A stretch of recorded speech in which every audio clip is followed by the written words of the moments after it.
نحمدہ ونصلی علی رسولہ الکریم اما بعد فاعوذ باللہ من الشیطان الرجیم بسم اللہ الرحمن الرحیم رب اشرح لی صدری ویسر لی امری واحلل عقدۃ من لسانی یفقہوا قولی واجعل لی وزیرا من اہلی اللہم فقہنا فی الدین رب یسر ولا تعسر وتمم بالخیر۔ الحمدللہ آج ہم تیسرا پارہ سورہ آل عمران کا 16واں رکوع کا آغاز کریں گے۔ آیت نمبر ہے 72۔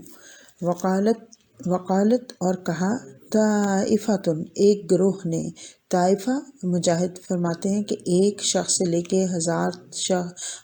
ہزار اشخاص تک کے گروہ کو طائفہ کہا جا سکتا ہے۔ تو یہ ایک متنوع تعداد جس میں کہ کچھ لوگ شامل ہوں ان کو طائفہ عمومی طور پہ بولا جاتا ہے۔ ایک گروہ نے کہا من اہل الکتابی، اہل کتاب میں سے، اہل کتاب کے ایک گروہ نے کہا۔ بات ہو رہی ہے ان کے جو اہل کتاب ہے ان کی جو ایک اور ان کا جو طریقہ تھا دین اسلام کے کو نقصان پہنچانے کا، اس کی بات یہاں پہ کی جا رہی ہے۔ یہ ایک اور جو ہتھکنڈا استعمال کر رہے تھے، ایک اور حربہ استعمال کر رہے تھے اسلام کو نقصان پہنچانے کا، اس کا ذکر کیا جا رہا ہے۔ لوگوں کو اسلام سے برگشتہ کرنے کی جو کوششیں کر رہے تھے۔ پیچھے ہم نے پڑھا نا، بتایا گیا کہ اہل کتاب کا ایک گروہ چاہتا ہے کہ تمہیں تمہارے دین سے پھیر دے اور تمہیں اس سے گمراہ کر دے۔ اس کے لیے انہوں نے ایک چال چلی، وہ کیا تھی کہ ایک گروہ کہتا تھا من اہل الکتاب، اہل کتاب میں سے، آمنو ایمان لے آؤ، بالذی اس پر جو کس چیز پر، انزل علی الذین جو نازل کی گئی ان لوگوں پر، آمنو جو ایمان لائے ہیں۔ کیا چیز نازل کی گئی تھی؟ قرآن پاک، کہ اس کے اوپر ایمان لے آؤ جو کہ مومنین پر نازل کی گئی ہے، یعنی کتاب مبین قرآن پاک کی بات ہو رہی ہے۔ یہ اہل کتاب کا ایک گروہ اپنے لوگوں سے اس طرح سے کہتا تھا کہ اس کتاب پر ایمان لے آؤ جو مسلمانوں پر نازل ہوئی ہے، یعنی قرآن پاک کے اوپر۔ کس وقت؟ وجہ نہار، صبح کے وقت۔ وجہ کہتے ہیں چہرے کو، تو دن جب اپنا چہرہ دکھاتا ہے، گویا کہ صبح کا وقت یہاں پہ مراد ہے کہ صبح سویرے اس کتاب پر ایمان لے آؤ جو مسلمانوں پر نازل ہوئی ہے، اور وکفرو اور انکار کر دو آخرہ اس کے آخر میں، ہو کی ضمیر یہاں پہ نہار کی طرف جا رہی ہے، یعنی کس وقت؟ جب کہ اس کا اختتام ہو رہا ہو، یعنی کہ دن کا آخری حصہ یعنی شام ہو رہی ہو، اس وقت تم اس سے منہ موڑ جاؤ،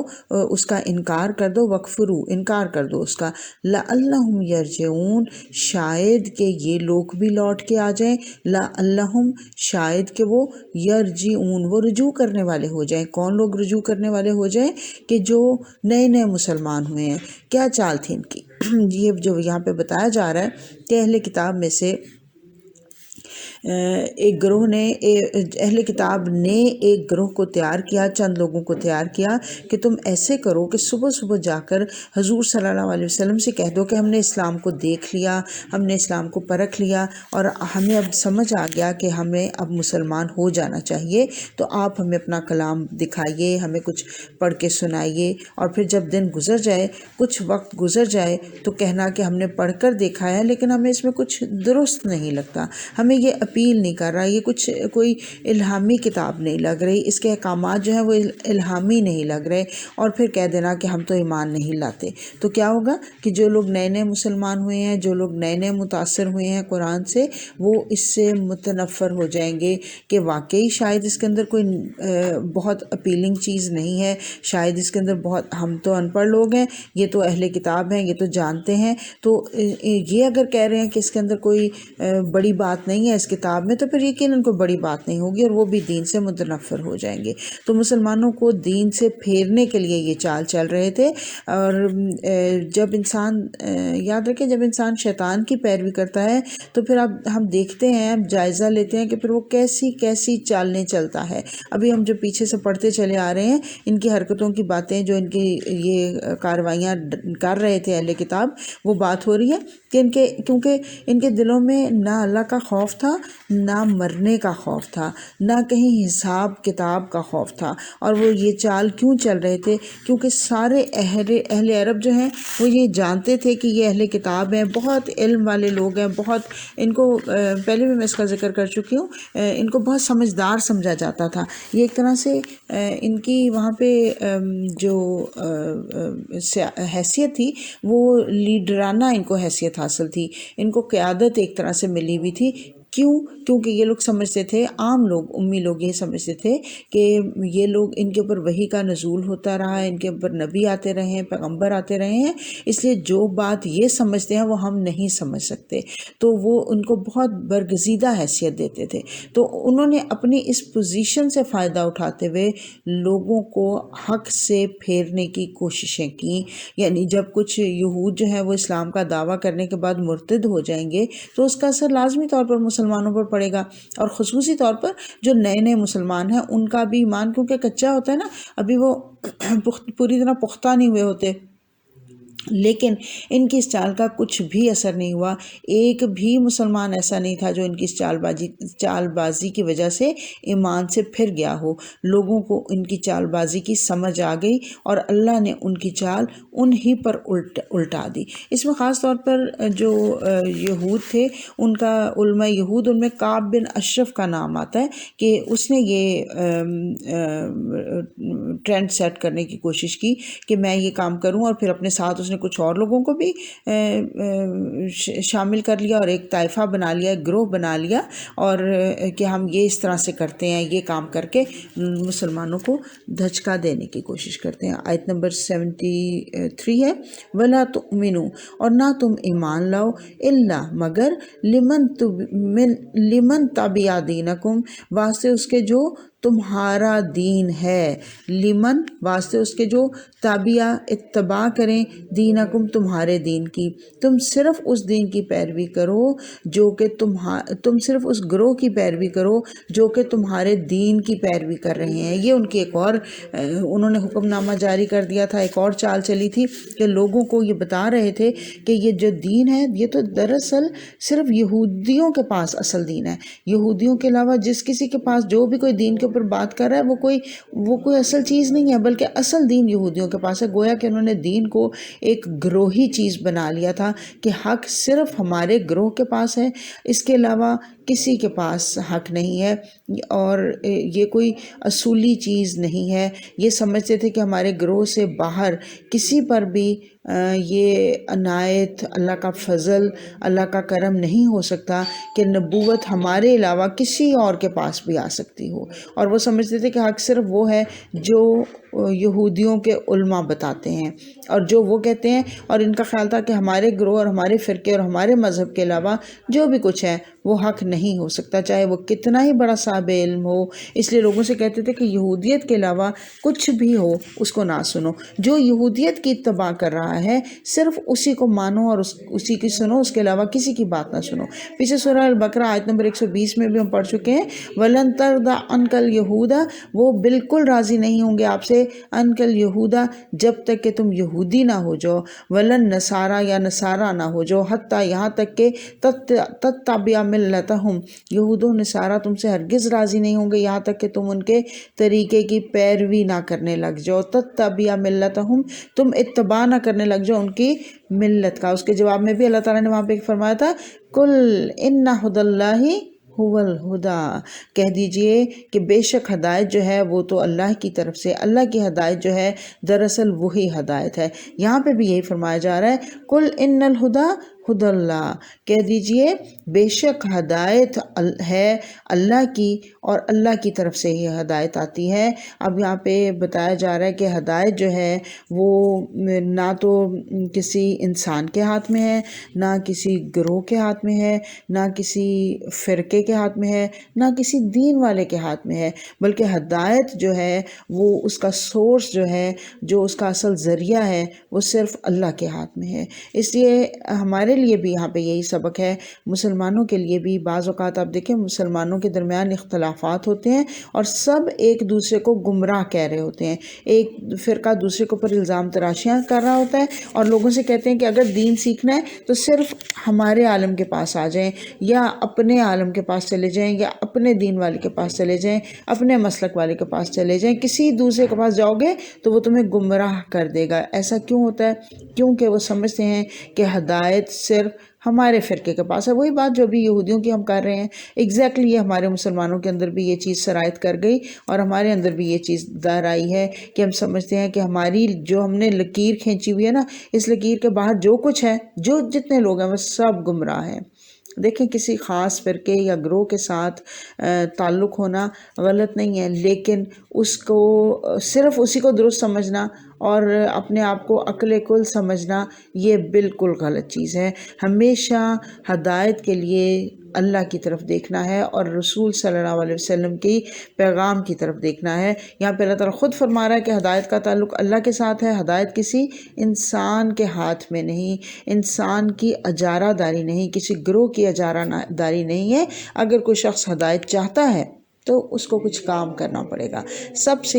بہت دھیان سے یہ بات سنیے، ہدایت کے لیے میں یہ نہیں کہتی اس فرقے کے پاس چلے جائیں، اس فرقے کے پاس چلے جائیں۔ ہدایت کے لیے سب سے پہلے اللہ سے دعا کریں، ہدایت کی طلب کے لیے۔ اہدنا الصراط المستقیم، شروع میں ہم نے پڑھا تھا نا، دل سے سوچ کے پڑھا کریں، سمجھ کے پڑھا کریں۔ جب نماز میں کھڑے ہو کے اللہ سے یہ دعا مانگ رہے ہوں، پورا سوچ کے اس کو ادا کیا کیجئے۔ اہدنا الصراط المستقیم، اللہ ہمیں سیدھا راستہ دکھا دیجئے۔ اللہ سے بہت دعائیں کرنی ہیں، جو دعائیں کرتا ہے، جو طلب کرتا ہے ہدایت کی، اللہ اسی کو ہدایت سے نوازتا ہے۔ اور نمبر 2 کام یہ کرنا ہے کہ اللہ کی کتاب کے ساتھ جڑ جانا ہے، اللہ کی کتاب کو سمجھ کے پڑھنا ہے اور اس کے اوپر عمل کرنے کی کوشش کرنا ہے۔ اور بزرگوں کے اقوال، وہ جو کسی کے اشعار اور کسی کے اقوال زرعی اور باتیں جو خود ساختہ باتیں ہم لوگوں سے منسوب ہوئی ہوئی ہیں اور ہم تک پہنچی ہیں، ہم ان کو بہت حکمت کی باتیں ہوتی ہیں، لیکن وہ یاد رکھیں وہ کل ہدایت نہیں ہوتی۔ کوئی بھی کلام بہت خوبصورت ہو سکتا ہے، باتیں بہت پر حکمت ہو سکتی ہیں، لیکن کبھی بھی کسی کی لچھے دار باتوں میں نہ آئیں اور نہ کسی کے ظاہری طرز عمل کو دیکھیں کہ یہ تو جی بہت کمال درویش آدمی لگ رہا ہے، چاہے جو بھی ہو، لیکن ہدایت کے لیے صرف اللہ کی طرف دیکھنا ہے۔ اور اصل بات یہ ہے، یہ نہیں دیکھنا چاہیے کہ کون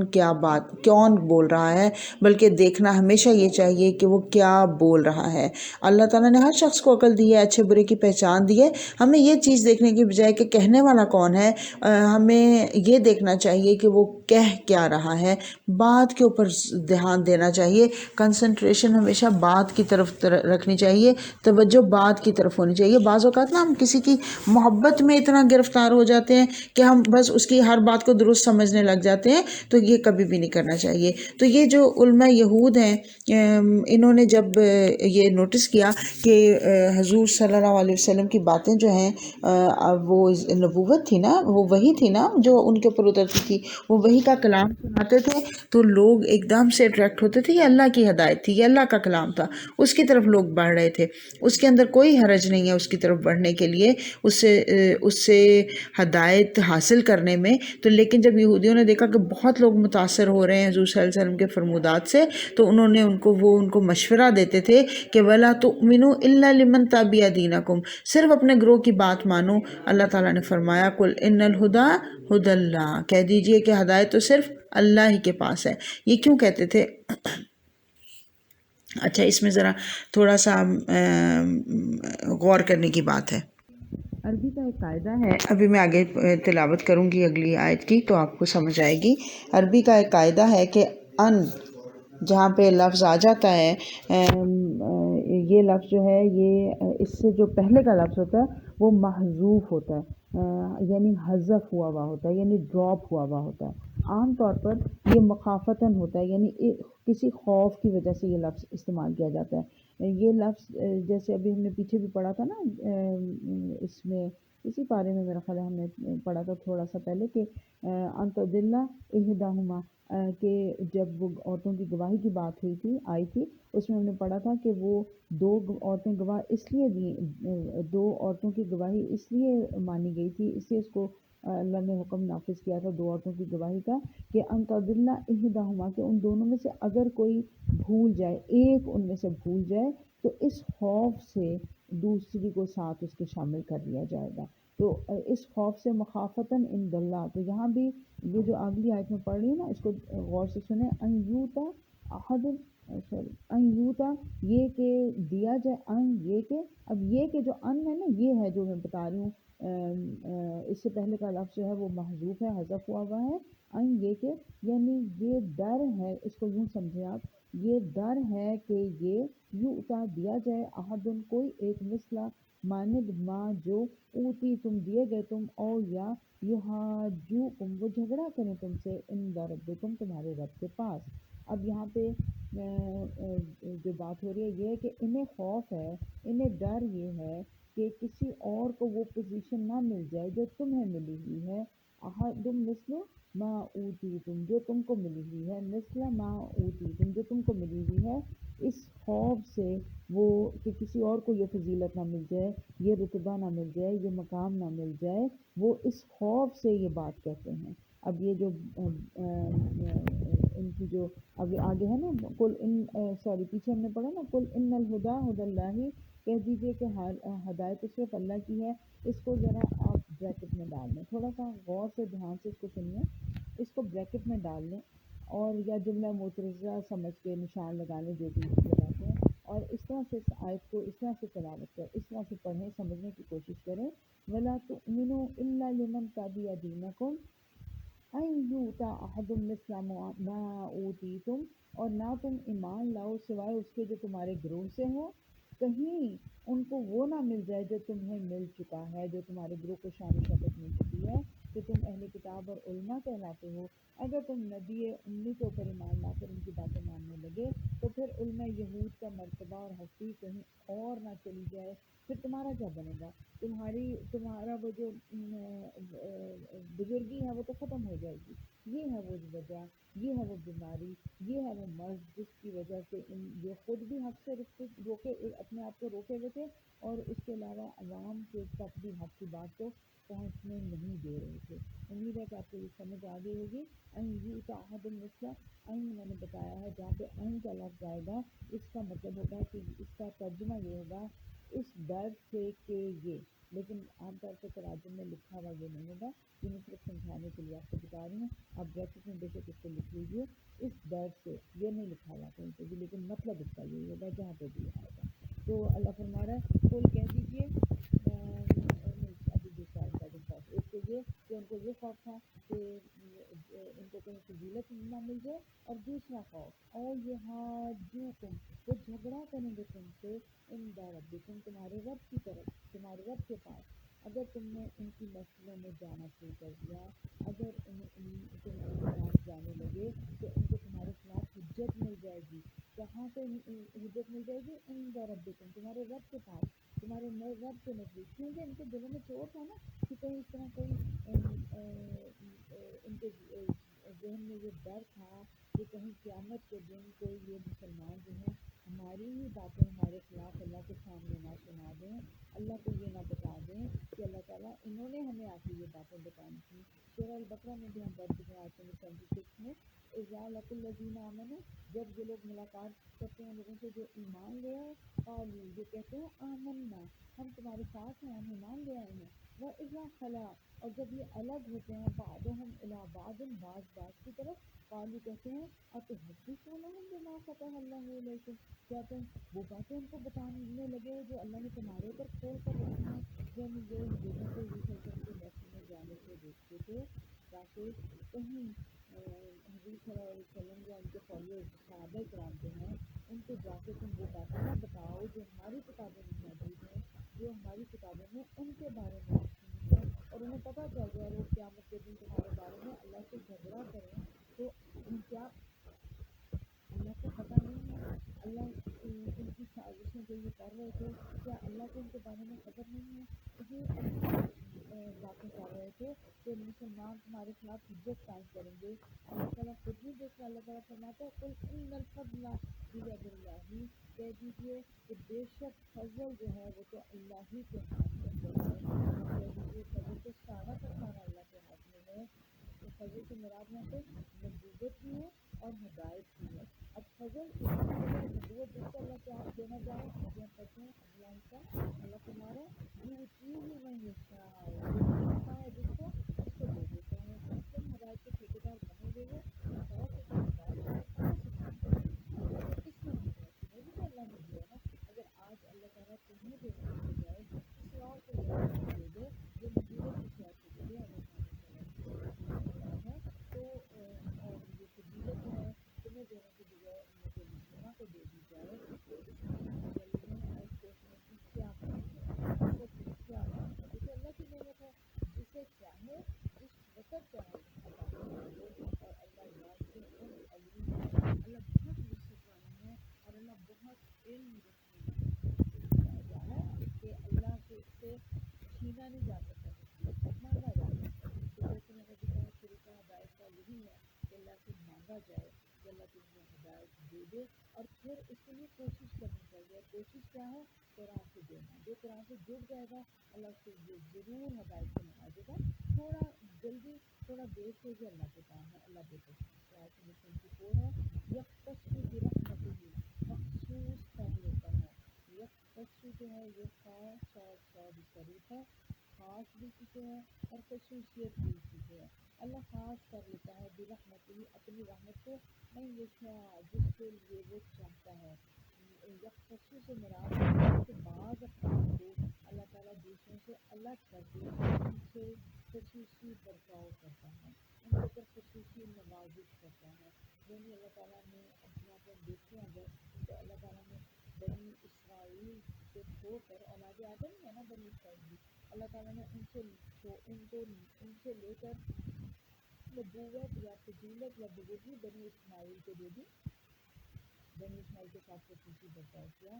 اور پہلے اللہ تعالیٰ نے بنی اسرائیل میں نبی بھیجے، لیکن آخری نبی بنی اسماعیل میں بھیج دیا۔ اگرچہ اللہ نے ایک بہت بڑے وقت کے لیے، بہت لمبی مدت کے لیے اللہ تعالیٰ نے بنی اسرائیل کو امانت دیے رکھی،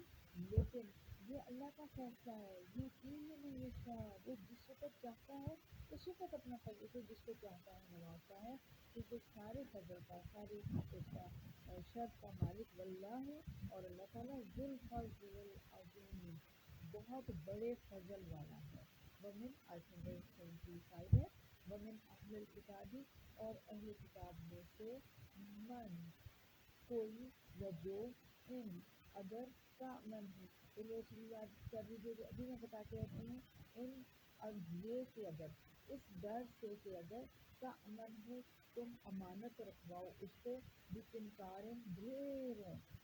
یعدی ہی وہ لوٹا دے گا اس کو الہی کا آپ کی طرف۔ اہل کتاب میں سے کچھ لوگ ایسے ہیں، کچھ گروہ ایسا ہے، کچھ کوئی بھی جو ایسا ہے جو جس کو تم ڈھیر مال بھی دے دو، انکار کرتے ہیں 2-2.5 لیکن انشاءاللہ میں آگے چل کے آپ کو تھوڑی اور وضاحت چیزیں لکھوا دوں گی، سارا جو ہے نا باقا عزت کی جیسی مقدار ہوتی ہے کنکار اور کیا چیزیں مذاق ہے، تو بہرحال کنکار ڈھیروں مال۔ تو اللہ فرما رہا ہے کہ اہل کتاب میں سے ہی کوئی ایسا بھی ہے جس کو تم دے دو ڈھیروں مال، وہ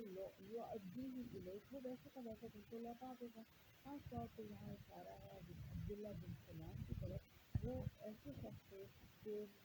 ان کے پاس کسی نے 12 اوقیہ سونا بطور امانت رکھایا، اور جب مالک نے انہیں امانت واپس مانگی انہوں نے پوری کی پوری امانت لوٹا دی اسے،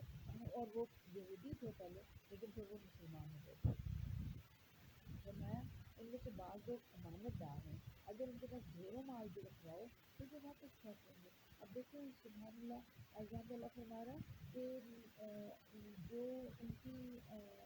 حالانکہ اس گروہ کی بنی اسرائیل کی، ابھی ہم ان کی چال بازیوں کی بات کر پا رہے ہیں، ابھی ان کی چالاکیوں کی بات کر رہے ہیں، ان کے نیگیٹو پوائنٹس پڑھ رہے ہیں، لیکن اس کے دوران اللہ تعالیٰ نے اگر کوئی پازیٹیو بات ہے تو اللہ تعالیٰ نے اس کو بھی جان سنا دیا۔ اللہ اتنا رحیم ہے، اللہ اتنا کریم ہے،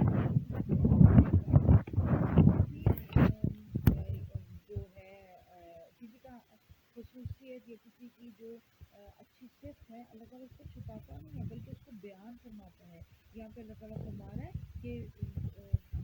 کوئی تو ایسا ہے کہ تم اس کے پاس رکھاؤ، تم ڈھیر بھی رکھاؤ تو وہ واپس کر دے گا. ومنہم، اور ان میں سے من جو ان کا من ہو اگر امانت رکھے اس کے پاس بھی دینار، ایک دینار، لا یؤدیہ، نہیں وہ لوٹائے گا، نہیں ادا کرے گا. اردو میں ہم ادا کرنا پڑتے ہیں نا، وہی الگ سے یہاں پہ یؤدیہ، وہ لوٹائے گا، وہ ادا کرے گا، الیہ آپ کی طرف، الا مگر ما دمت الیہ قائما،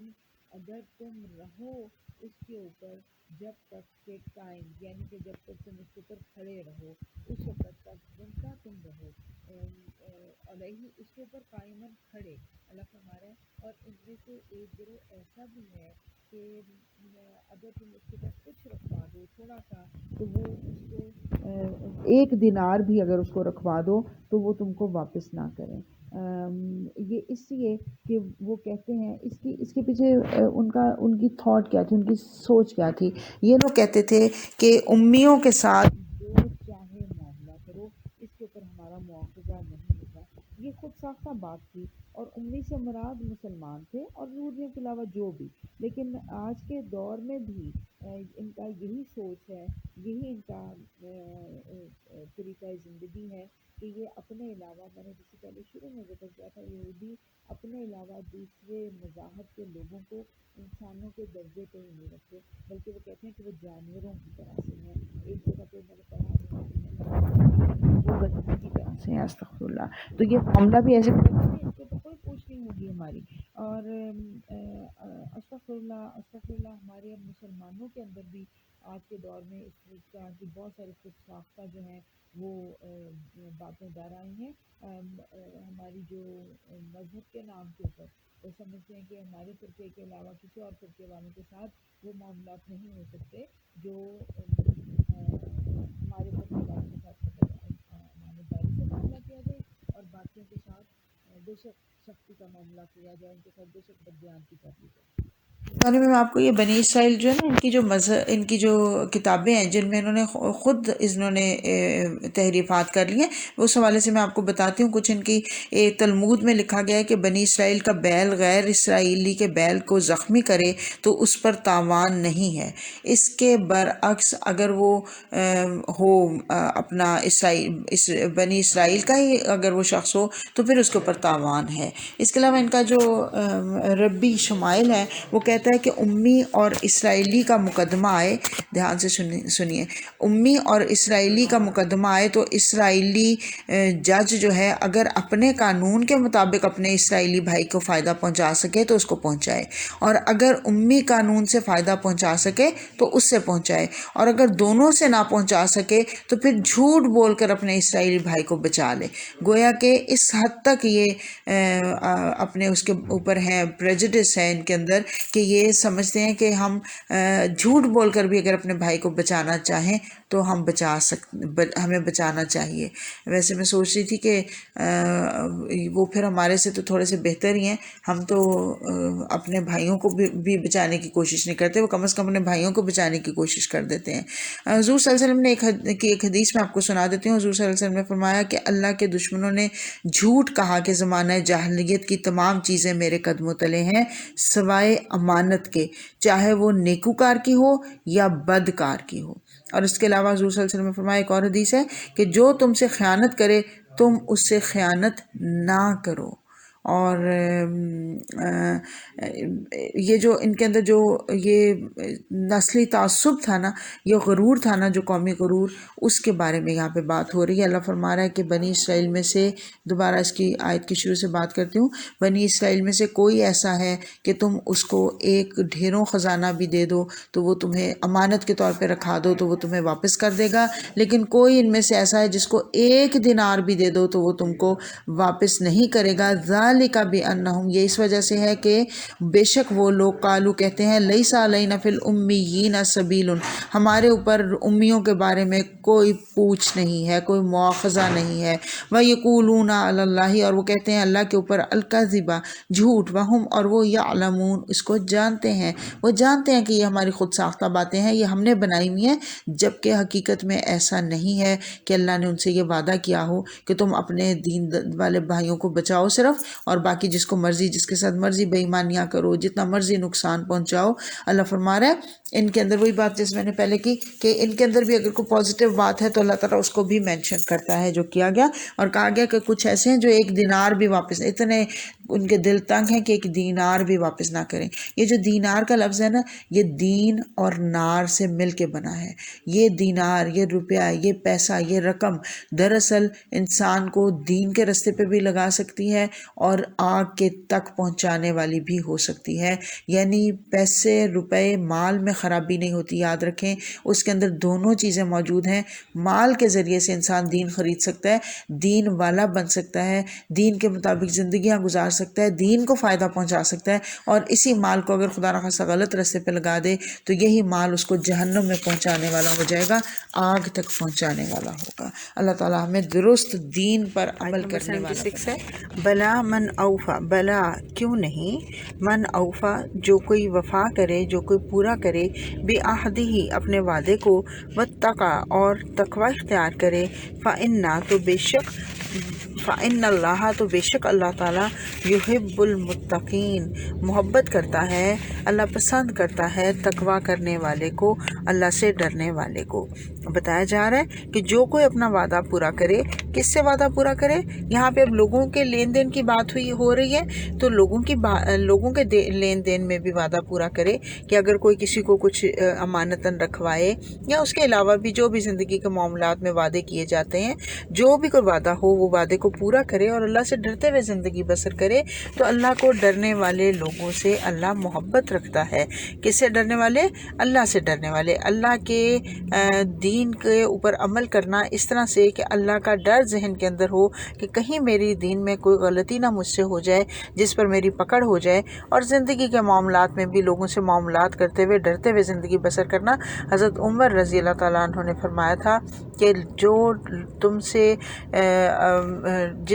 سے معاملہ کرتے ہوئے اللہ سے نہ ڈرے، تم اس سے اللہ سے ڈرتے ہوئے معاملہ کرو۔ بہت خوبصورت بات ہے کہ جب لوگوں سے معاملات کرنے ہیں تو لوگوں کی خوشنودی کے لیے نہیں کرنے، بلکہ بیسیکلی اللہ کو راضی کرنے کے لیے کرنے ہیں، اور اللہ تعالیٰ بے شک محبت کرتا ہے۔ پھر اس میں اپنے مذہب کو نہیں دیکھنا، مذہب کے بارے میں کہ میرے مذہب کے ہیں یا کسی اور کے مذہب کے ہیں، میرے دین کے ہیں یا کسی اور دین کے سے تعلق ہے ان کا، بلکہ جو بھی لوگ ہیں ان سے انسان ہونے کے ناطے ان سے بہترین معاملہ کرنے کی کوشش کی جائے۔ آیت نمبر 77 ہے، ان الذین بے شک وہ لوگ، یشترون جو بیچتے ہیں یا خریدتے ہیں، ازداد میں سے ہے، اس کا مطلب بیچنا خریدنا دونوں ہوتا ہے، پہلے بھی اس کے اوپر کئی دفعہ بات ہو چکی، بعہد اللہ اللہ کے وعدے کو، و ایمانہم اور اپنی قسموں کو، ثمناً تھوڑی سی قیمت، قلیلاً تھوڑی سی، اولئک یہی وہ لوگ ہیں، لا نہیں، خلاق ہوتا ہے حصہ، خلاق لہم کوئی حصہ ان کے لیے، فی الآخرۃ آخرت میں، ولا اور نہیں، یکلمہم اللہ کلام کرے گا ان سے اللہ تعالیٰ، ولا اور نہ ہی، ینظرو وہ دیکھے گا، ناظرہ دیکھنا، نہ ہی وہ دیکھے گا، الیہم ان کی طرف، یوم القیامتی قیامت کے دن، ولا اور نہ ہی، یزکیہم تزکیہ کرے گا، وہ تزکیہ کرے گا ان کا، وہ تزکیہ کرے گا ہم ان کا، ولہم اور ان کے لیے عذاب علیم دردناک عذاب۔ وہ لوگ جو بیچتے ہیں اللہ کے ساتھ عہد کو، پچھلی آیت میں بات ہوئی لوگوں کے ساتھ جو معاملات ہیں ان کے بارے میں بات ہوئی کہ جو اللہ سے ڈرتے ہوئے لوگوں کے ساتھ معاملات کرتے ہیں اللہ ان سے محبت کرتا ہے، اور یہاں پہ پھر اللہ سے معاملہ جو ہے، اللہ سے عہد جو ہے اس کی بات ہو رہی ہے کہ جو اللہ کے عہد کو، وہ لوگ جو اللہ کے عہد کو اپنی فائدوں کے لیے، دنیاوی فائدوں کے لیے تھوڑی سی قیمت پر بیچ ڈالتے ہیں، اور اپنے ایمان کو تھوڑی سی قیمت پر بیچ ڈالتے ہیں۔ اب تھوڑی سی قیمت سے مراد کیا ہے؟ دنیاوی دنیاوی اعتبار سے اگر ہم دیکھیں لاکھوں کروڑوں بھی اگر ہوں تو اللہ تعالیٰ اس کو ثمناً قلیلاً کہہ رہے ہیں. مطلب یہ ہے کہ جتنی بھی قیمت اس کے بدلے میں مل جائے، دنیاوی طور پہ بہت عزت، بہت دنیاوی طور پہ مال و دولت، دنیاوی طور پہ بہت شہرت بھی اگر مل جائے تو اللہ کی آیات کے مقابلے میں وہ تھوڑی ہی قیمت ہے، وہ ثمناً قلیلاً ہی ہے. اللہ فرما رہا ہے جو لوگ اللہ کے وعدے کو، اللہ کا وعدہ کیا ہے؟ اللہ کو ایک ماننا، اللہ کے دین کو سمجھ کر اس کے اوپر عمل کرنا. لیکن اگر کوئی لوگ اللہ کو اپنا رب نہیں مانتے اور اللہ کو مانتے ہیں لیکن اپنی خواہشات کا غلام بن جاتے ہیں، ان کے لیے اللہ فرما رہا ہے کہ وہ ایسے ہیں، وہ لوگ ایسے ہیں جو اپنے ایمان کو تھوڑی قیمت پر بیچ ڈالتے ہیں. اور ان کی سزا کیا ہے؟ 3 سزائیں، ان کے 3 انجام بتائے جا رہے ہیں. اولئک، یہی وہ لوگ ہیں، لا خلاق لہم، ان کے لیے کوئی حصہ نہیں ہے آخرت کے اندر، آخرت میں ان کو کوئی حصہ نہیں دیا جائے گا. اللہ ان کے ساتھ کوئی ان کو فائدہ نہیں دے گا آخرت میں. ولا یکلمہم اللہ، اور دوسرا بہت ہی سخت عذاب کیا ہے کہ اللہ تعالیٰ ان کے ساتھ کلام بھی نہیں کرے گا. استغفر اللہ العظیم. اور تیسری سزا کیا بتائی جا رہی ہے؟ ولا ینظر الیہم یوم القیامت، قیامت والے دن وہ انتظار میں بیٹھے ہوں گے اور اللہ ان کی طرف دیکھے گا بھی نہیں، نظر بھی نہیں کرے گا، نظر کرم بھی نہیں کرے گا. اگر کسی ویٹنگ ایریا میں بیٹھے ہوں اور منتظر ہوں کہ ہمارا ٹائم کب آئے گا کسی سے ملاقات کے لیے ہم جائیں، اور ہمیں بٹھایا جائے اور اس کے بعد اگنور کر کے جن سے ملنے گئے ہیں وہ وہاں سے اٹھ کے چلے جائیں تو کیا فیلنگ آتی ہے، یہ سوچ لیں، ذہن میں رکھیں. اور اس سے بہت سخت معاملہ ہوگا وہ قیامت کے دن. پتہ نہیں ہزاروں سینکڑوں سال انتظار کریں گے کہ ہماری باری کب آئے گی، اور جب باری آئے اس وقت ہمیں اگنور کر کے اور کسی اور کو بلا لیا جائے تو وہاں پہ یہ معاملہ ہوگا. اس کی بات کی جا رہی ہے. 3 سزائیں بتائی جا رہی ہیں. احادیث سنا دیتی ہوں. حضور صلی اللہ علیہ وسلم نے فرمایا کہ جو لوگ جھوٹی قسمیں کھا کر اپنا مال بیچتے ہیں قیامت میں، آخرت میں عذاب کے مستحق ہیں. اور ابن مسعود سے روایت ہے، حضرت عبداللہ بن مسعود سے، کہ جو قسم کھائے وہ اس میں گناہ گار ہے، یعنی جھوٹی قسم کھائے کہ کسی کا حق مار سکے، وہ اللہ سے اس حال میں ملے گا کہ اللہ اس پر غضبناک ہوں گے. استغفر اللہ العظیم. مسند احمد کی حدیث ہے، جس نے کسی مسلمان کا حق مارا قسم کھا کر حالانکہ اس کو پتا تھا کہ یہ اس کی نہیں ہے، تو اللہ نے اس پر آگ واجب کر دی اور جنت اس کو حرام کر دی. اس پر ایک شخص نے پوچھا کہ یا رسول اللہ صلی اللہ علیہ وسلم، اگرچہ وہ ایک چھوٹی سی چیز ہی ہو؟ رسول صلی اللہ علیہ وسلم نے فرمایا کہ خواہ وہ ایک پیلو کی شاخ ہی کیوں نہ ہو. تو اتنا چھوٹا بھی اگر کسی کو جھوٹا حق دلوانے کی کوشش کی جائے، کسی کو جھوٹی چیز دلوانے کی کوشش کی جائے تو اللہ اس کے اوپر اتنا غضبناک ہوگا کہ اس کی طرف دیکھے گا بھی نہیں. اور آج ہمارے ہاں کیا ہو رہا ہے؟ جھوٹی قسمیں کھا کر، جھوٹی گواہیاں دے کر ایک دوسرے کا حق چھیننے کی کوششیں کی جا رہی ہیں. دراصل یہ اللہ کی آیات کو بیچنا ہے. اللہ ان سے کلام بھی نہیں کرے گا، یعنی اتنا غضبناک ہوگا کہ اللہ ان کی طرف دیکھے گا بھی نہیں، اور دیکھے گا نہیں تو ان سے کلام بھی نہیں کرے گا، اور اگر کلام نہیں کرے گا تو ان کو پاک بھی نہیں کرے گا. گویا کہ دردناک عذاب ان کا منتظر ہے. وَلَهُمْ عَذَابٌ عَلِيمٌ، دردناک عذاب جو کہ مسلسل عذاب ہے جس میں کوئی بریک نہیں ہے. آیت نمبر 78 ہے، وَإِنَّا، اور بے شک، مِنْهُمْ، ان میں سے، لَفَرِيقًا، البتہ ایک گروہ ہے، یلوونا، تروڑ مروڑ کرتا ہے، السنتہم، اپنی زبانوں کو، بالکتابی، کتاب کے ساتھ، لتحسبوہ، تاکہ تم سمجھو اس کو، من الکتابی، کتاب میں سے. اب ان میں سے کن میں سے؟ اہل کتاب میں سے ایک گروہ ہے جو یلوونا السنتہم کرتا ہے، یہ اپنی زبانوں کو تروڑتا مروڑتا ہے. یلوونا کا لفظ جو ہے، یہ اس کا جو روٹ ہے وہ لام یا ہے. اس کا مطلب ہوتا ہے جھکنا، لئی، مائل کرنا، جھکنا، اور اس طرح سے بولنا کہ بات کو کچھ کا کچھ بنا دیا جائے، بات ہو کچھ اور اس کو کچھ اور بنا کر پیش کر دیا جائے. تو یہ کون لوگ ہیں کہ جو اپنی زبانوں کو ایسے مروڑتے ہیں کہ الفاظ کو کچھ سے کچھ بنا دیتے ہیں تاکہ تم سمجھو اس کو.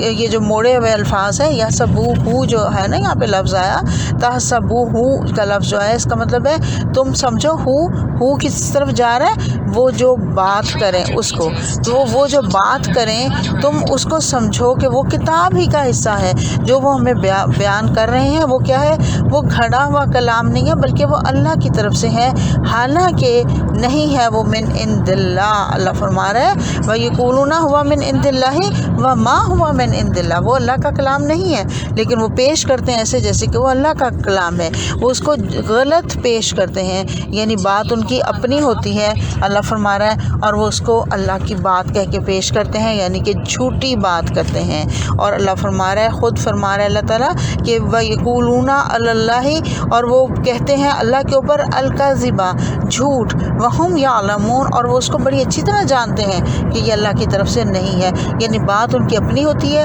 لیکن لوگوں کے سامنے اس کو ایسے بیان کرتے ہیں گویا کہ وہ اللہ کی بات ہے، اور وہ اس کو جانتے بھی ہیں۔ ہم یعلمون، یعنی ایسا لا علمی میں نہیں ہوتا، بے خبری میں نہیں ہوتا، انجانے میں نہیں ہوتا، بلکہ وہ جانتے ہوتے ہیں کہ وہ کیا کر رہے ہیں۔ یہاں اہل کتاب کے ایک اور جرم جو ہے اس کی کو بتایا جا رہا ہے، کھولا جا رہا ہے ایک اور جرم کو، کہ اللہ کی کتاب میں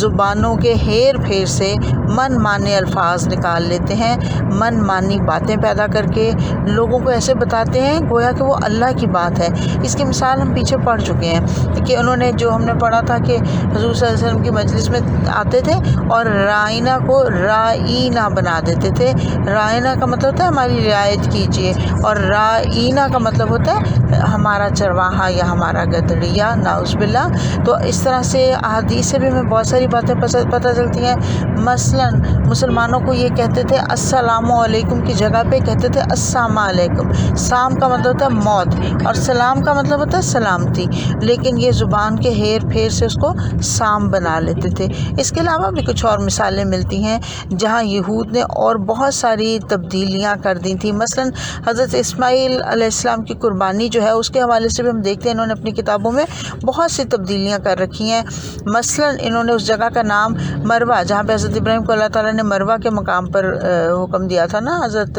اسماعیل کو قربان کرنے کا، ذبح کرنے کا، تو ان لوگوں نے اس کو مروہ سے موریا اور کچھ لوگوں نے اس کو مریا بنا دیا۔ موریا اور مریا جو ہیں یہ دو علاقے ہیں جو کہ بیت المقدس کے قریب ہیں، تو یہ اس وجہ سے انہوں نے کیا تاکہ حضرت ابراہیم کا رشتہ جو ہے، تعلق جو ہے وہ مکہ سے بالکل کاٹ دیا جائے اور یہ ثابت کیا جائے کہ یہ جگہ جہاں پہ قربانی کی گئی تھی یہ بیت المقدس کے قریب تھی اور حضرت ابراہیم کا مکہ سے کوئی تعلق ہی نہیں ہے اور حضرت ابراہیم کبھی مکہ گئے ہی نہیں۔ یہ ثابت کرنے کے لیے یہ ایسا کرتے تھے، اور ایسا کیوں کرتے تھے؟ یہ ان کا ایک ہیلا تھا، یہ ان کی ایک چال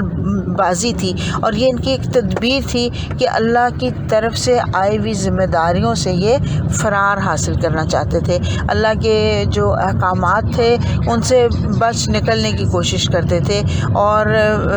کوششیں کر رہے تھے کہ اللہ کے الفاظ کو توڑ مڑوڑ کر اصل حکم میں تبدیلی پیدا کر دی جائے تاکہ لوگوں کو اصل بات کا پتہ ہی نہ چلے، اور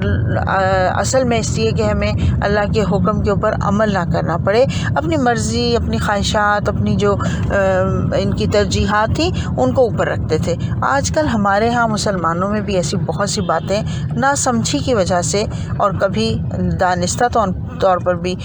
ہو جاتی ہیں۔ مثلا بعض جو وائز اور خطیب ہیں وہ جب قرآن پاک کی آیت اور اس کا ترجمہ پڑھتے ہیں تو ایک خاص آواز میں اس کو پڑھتے ہیں، اور جب اس کو پڑھ رہے ہوتے ہیں تو پتہ چل رہا ہوتا ہے کہ قرآن پڑھا جا رہا ہے، لیکن بعض اوقات وہ جب اس کی تفسیر یا اس کی تشریح کرتے ہیں تو وہ بھی اسی لہجے میں کرتے ہیں، تو اس میں ڈسٹنگوش کرنا مشکل ہو جاتا ہے کہ کہاں پہ اللہ کی بات ختم ہوئی اور کہاں پہ انسان کی بات شروع ہو گئی۔ اس سلسلے میں بہت احتیاط کرنے کی ضرورت ہے۔ لکھتے ہوئے تو ہم بریکٹس وغیرہ ایڈ کر سکتے ہیں، لیکن بولتے ہوئے ہمیں اپنے لہجے کو، اپنی ٹون کو اس طرح سے رکھنا چاہیے کہ پتہ چلے کہ کہاں پہ اللہ کی بات کی جا رہی ہے اور کہاں پہ انسانوں کی، لوگوں کی بات شروع ہو گئی ہے۔ ہمارے ہاں بسا اوقات مسلمانوں نے قرآن پاک کے تراجم کرتے ہوئے کچھ پچھلی کتابوں کی حفاظت کی ذمہ داری تو اللہ نے نہیں لی تھی، لیکن قرآن پاک کے ٹیکسٹ میں تبدیلی نہیں کی جا سکتی، اس لیے کئی دفعہ ہم دیکھتے ہیں لوگوں نے غلط ترجمہ کر کے یا الفاظ کو آگے پیچھے کر کے ایسا مطلب نکالنے کی کوششیں کی جو کہ ان کی اپنی من مرضی کے مطلب تھے۔ تو اس طرح کی چیزوں سے بہت بچنے کی، بہت احتیاط کرنے کی ضرورت ہے۔ ہمیشہ تفسیر کرتے ہوئے دھیان سے تفسیر کی جائے کہ ہم جو بیان کر رہے ہیں وہ اللہ کی بات اور انسانوں کی بات کے اندر تمیز ہو جائے۔ تو یہاں پہ یہی بات بتائی جا رہی ہے، بے شمار اس کی مثالیں ہیں۔ اس وقت موقع نہیں، میں انشاءاللہ پھر آگے چل کے بات کروں گی اس کے اوپر بھی جہاں موقع آئے گا۔ تو یہاں پہ اللہ تعالیٰ فرما رہے ہیں کہ اپنی زبانوں کو تروڑ مروڑ کے کتاب کو کچھ کا کچھ بیان کرتے ہیں اہل کتاب کا یہ گروہ، تاکہ لوگ اس کو اپنی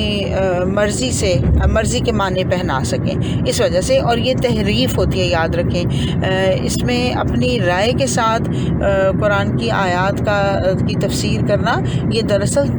تحریف کے زمرے میں آ جائے گا، اور یہ تحریف جو ہے اہل کتاب کرتے تھے، ہمیں اس سے بچنے کی کوشش کرنی چاہیے۔ اللہ تعالیٰ فرما رہا ہے آیت نمبر 79 میں، ما کانا لبشر، نہیں ہے جائز کسی انسان کے لیے، این یہ کہ یؤتیہ اللہ،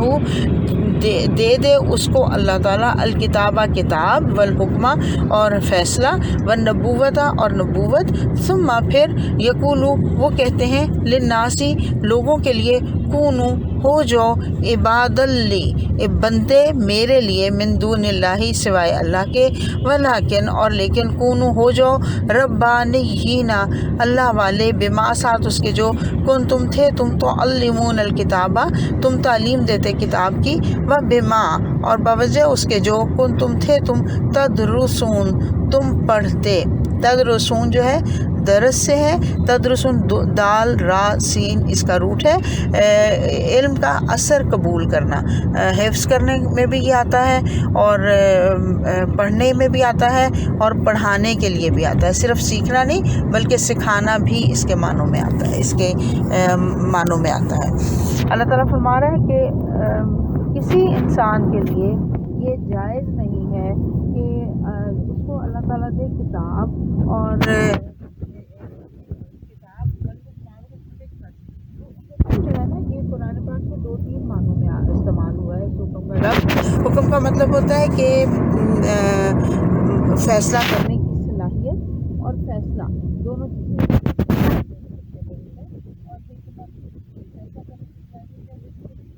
حکمت ہے۔ تو یہاں پہ جو صلی اللہ علیہ وسلم کی سیرت ہے، سنتوں پہ آپ کے فرما رہا ہے کہ فیصلہ کرنے کی طاقت، فیصلہ کرنے کی صلاحیت، گویا کہ حکمت، اور وہ نبوت اور نبوت یہ اللہ جس کو چاہتا ہے اللہ تعالیٰ دیتا ہے۔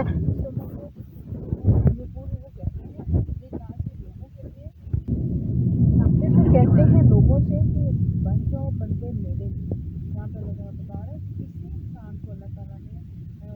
کوئی انسان ایسا نہیں ہے، کسی انسان کے لیے اللہ نے ایسا نہیں رکھا کہ اللہ نے اس کو کتاب اور حکمت دی ہو اور نبوت بھی دی ہو، اور پھر وہ لوگوں سے یہ کہتا پھرے کہ تم میرے بندے بن جاؤ۔ یہ بات ہے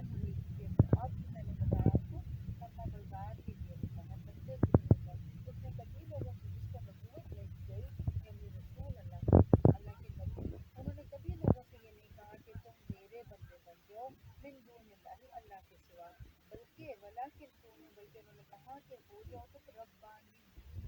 تم رب والے بن جاؤ۔ ربانی جو ہے اس کا مطلب ہوتا ہے را با با، اس کا روٹ ہوتا ہے رب، اس کا روٹ ہے یعنی رب والے، تم رب والے بن جاؤ، گویا کہ اللہ کے حکموں پہ عمل کرنے والے بن جاؤ، اللہ کے بندے بن جاؤ، اللہ کے فرما بردار بن جاؤ۔ جیسے کہ ایک مرتبہ یہود نے حضور صلی اللہ علیہ وسلم سے پوچھا تھا کہ کیا آپ چاہتے ہیں کہ ہم آپ کو اپنا رب مان لیں؟ حضور صلی اللہ علیہ وسلم نے کہا بالکل نہیں، بلکہ ولیکن کونوا ربانیین،